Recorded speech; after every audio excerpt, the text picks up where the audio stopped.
মুহূর্তেই রণক্ষেত্র শরীয়তপুর। হাত বোমার বিকট শব্দ আর দেশীয় অস্ত্রের মহড়ায় রক্তে রঞ্জিত হল রাজপথ।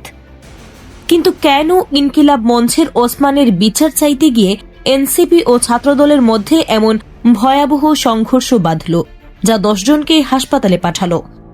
ঘটনাটি ঘটে 22 ডিসেম্বর সোমবার সন্ধ্যায় শরীয়তপুরের চৌরঙ্গি মোড়ে, যেখানে ইনকিলাব মঞ্চের মুখপাত্র ওসমান হাদির হত্যার বিচারের দাবিতে এনসিপি নেতা সবুজ তালুকদারের মিছিলে বাধা দেওয়ার অভিযোগ ওঠে।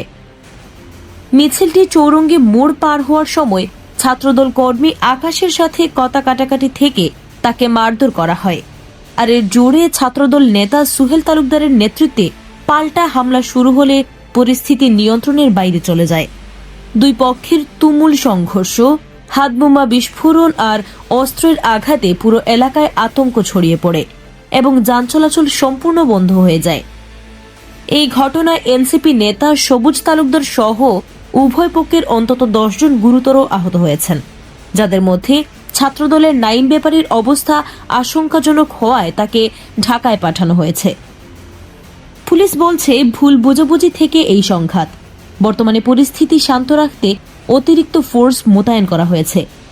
কিন্তু প্রশ্ন হলো, বিচারের দাবিতে নামা মিছিলে কেন এমন রক্তক্ষয়ী সংঘাত? রাজনীতি নাকি আধিপত্য বিস্তার? আপনার মতামত কমেন্টে জানান।